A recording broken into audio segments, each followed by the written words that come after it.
Yo les postes, bienvenue dans cette nouvelle vidéo à quelques semaines du mercato estival. Les postos, les grands clubs veulent se renforcer. On sait que ça a été une saison compliquée pour le Paris Saint-Germain, pour le FC Barcelone, pour le Bayern de Munich, pour Manchester United qui veulent se renforcer. Mais on va parler du Bayern de Munich dans cette vidéo et du Paris Saint-Germain. Le Bayern de Munich lance son attaque pour Sadio Mané, désireux de repartir de l'avant afin d'oublier sa saison 2021-2022 peu fructueuse.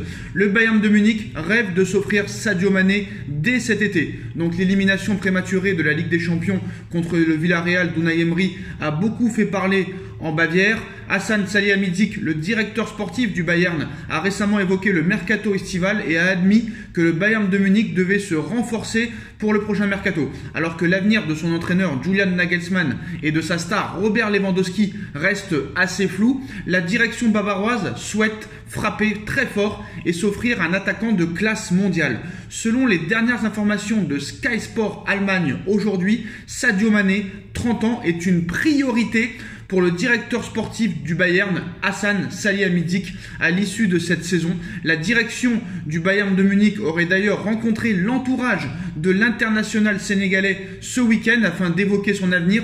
Pour le moment, aucune négociation officielle n'a débuté entre le Bayern de Munich et Liverpool sur ce dossier, mais cela pourrait bouger très rapidement alors qu'il arrive dans sa dernière année de contrat avec les Reds de Liverpool la saison prochaine. Sadio Mané est très loin de trouver un accord pour prolonger avec Liverpool. En effet, aucune discussion n'aurait avancé entre les Reds et l'entourage de l'ex-buteur du FC Metz. Donc, on va dire que le dialogue est rompu pour une prolongation de contrat entre Sadio Mané et Liverpool. Donc Liverpool souhaiterait assurer en priorité l'avenir de Mohamed Salah, également sous contrat jusqu'en 2023. On se rappelle de Salah qui disait « Si ma prolongation est un signe positif pour les joueurs », tant mieux, mais je ne crois pas que ce sera décisif dans la décision qu'ils prendront.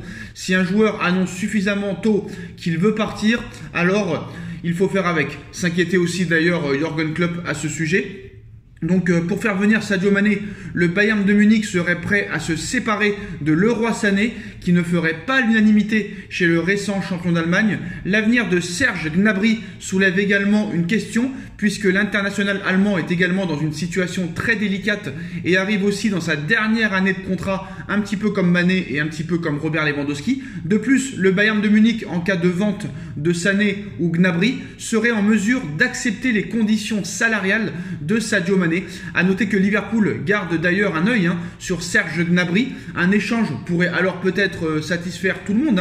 Un échange Serge Gnabry et Sadio Mané. En tout cas, c'est sûr et certain que le Bayern de Munich s'intéresse très fortement à Sadio Mané et pourrait rendre les discussions et les négociations très rapides dans les prochains jours. Sadio Mané au Bayern de Munich, dites-moi en commentaire ce que vous en pensez. Je ne le vois pas réellement au Bayern, mais en tout cas au Bayern, il serait la star de l'équipe et serait peut-être respecté à sa juste valeur, contrairement à Liverpool, où il fait pour l'instant...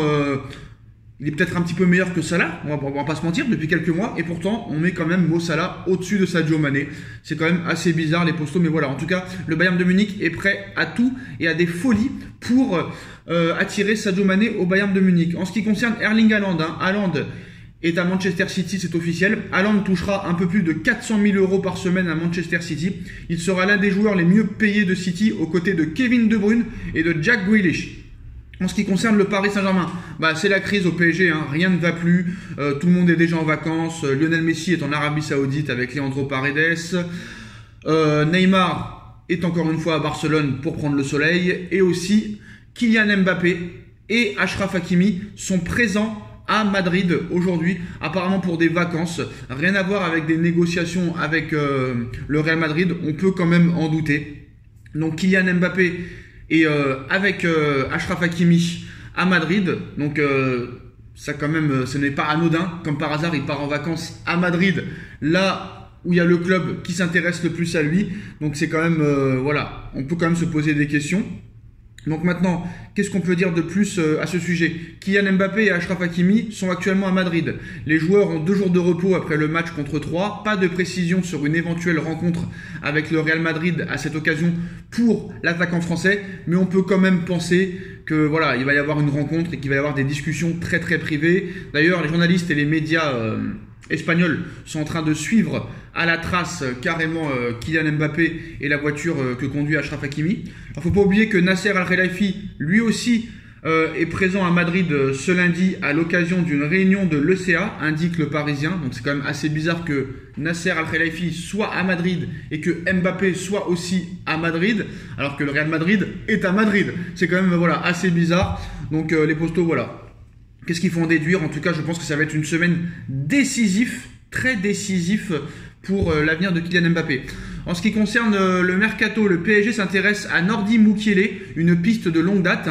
Leonardo aimerait doubler le poste d'Achraf Hakimi et de Marquinhos. Les autres clubs intéressés par le joueur du Red Bull Leipzig sont Manchester United, qui ne jouera pas la Ligue des Champions, mais il y aura quand même une offre à venir de la part de United, et l'Atlético Madrid et le Bayern de Munich qui sont très intéressés aussi. En ce qui concerne le dossier Di Maria, je suis un peu devenu supporter du PSG ici grâce aux gens parce que je donne tout pour ce maillot. Plus que 2 matchs en ce qui concerne Di Maria avec le Paris Saint-Germain qui restera quand même dans l'histoire du Paris Saint-Germain.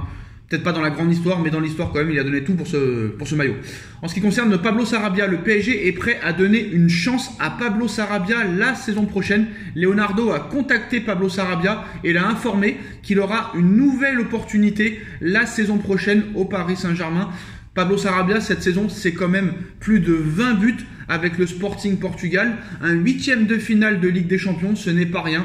Tous les joueurs qui arrivent avant au PSG réussissent. Ils arrivent au PSG, ils ne font plus rien. Ils partent du PSG, ils réussissent. La preuve avec Kalimundo, Pablo Sarabia, Kingsley Coman et plein d'autres joueurs, les postos. Donc voilà. En ce qui concerne Pochettino, sur les jeunes, je n'ai pas dit qu'ils allaient jouer, j'ai dit qu'ils n'auraient peut-être quelques minutes. On a construit un effectif avec plus de 30 joueurs confirmés, un effectif pas modifié en janvier. La place pour les jeunes n'est pas grande. Et alors, tu es champion de France depuis 1 mois. Qu'est-ce qui t'empêche de les faire jouer? Tu es un tocard, tu es un nulard. Et c'est pour ça que Kalimundo, c'est pour ça que Ismaël Garbi, c'est pour ça que Ebimbe, c'est pour ça que Xavi Simons et c'est pour ça que Michou veulent partir. C'est sûr et certain. Voilà, ils avaient envie de rester, ils avaient envie de jouer, mais ils ne veulent pas rester parce qu'il n'y a aucun projet, il n'y a aucun avenir pour eux. Je ne comprends pas comment tu peux laisser passer ça.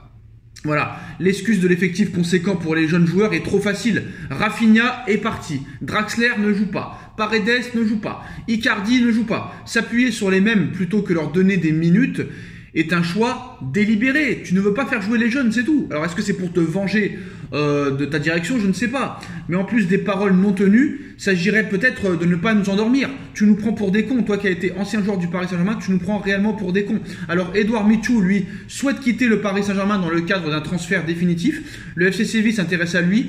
Et c'est l'option qu'il privilégie. Donc l'opération pourrait tourner autour de 8 millions d'euros. Le fait d'avoir été envoyé en tribune ce dimanche contre 3 avec Xavi Simons a achevé de convaincre Edouard Michou de quitter le Paris Saint-Germain. D'ailleurs, l'agent d'Edouard Michou confirme à RMC Sport la volonté du joueur de quitter le Paris Saint-Germain. Sa présence en tribune hier soir contre 3 a bien accéléré son choix. C'est une honte. Donc le décalage entre le discours du Paris Saint-Germain et les actes dans la gestion des jeunes explique les envies de départ d'Edouard Michou qui existent depuis plusieurs semaines maintenant. Voilà, c'est une honte. Le PSG n'a pas encore été informé de la décision d'Edouard Michou de quitter le club. La situation pourrait se répéter avec Xavi Simons, qui lui aussi est en fin de contrat. On connaît la situation, on verra, dit-il, du côté du camp des loges. Mais voilà, je suis désolé, même l'agent d'Edouard Michou a dit on lui a vendu un projet, mais il n'y a pas de projet. Le traitement est catastrophique. La question à se poser est comment un garçon qui voulait faire sa carrière entière au Paris Saint-Germain a désormais qu'une envie et de partir le plus loin possible de ce club. Ce club marche complètement à l'envers. Et je peux vous dire qu'avec le dossier Mbappé, on met un petit peu de côté tous les autres dossiers. C'est catastrophique, c'est horrible ce qui est en train de se passer. Et je pense qu'on va au-delà de très grandes déconvenues. Ne croyez pas au changement. Je pense qu'il n'y aura aucun changement. Il n'y aura pas de changement. Voilà, il faudrait tout rechanger. Et même la Ligue de football professionnel, ce sont des tocards. Ils ont enlevé la Coupe de la Ligue, ils ont enlevé les prolongations de Coupe de France. Tu n'as pas envie de jouer dans ce championnat. Tu n'as pas envie de jouer dans ce championnat. C'est ça le problème. Donc moi, je serais le Paris Saint-Germain. Je refonde tout, je reconstruis tout. C'est pour ça que Mbappé n'a pas encore prolongé, parce qu'il a de sérieux doutes sur le projet à venir. on va dire que les garanties que lui donne le PSG, il n'y croit pas à Mbappé. Mbappé ne croit pas au changement. Parce que ça se voit que ces mecs-là sont des menteurs, que ces mecs-là sont des incompétents. Et ça fait 10 ans, plus de 10 ans qu'ils le montrent maintenant. Voilà les postos, dites-moi en commentaire ce que vous en pensez. On like, on partage, on commente, on s'abonne. Et on se retrouve très vite pour une nouvelle vidéo. Tchuss.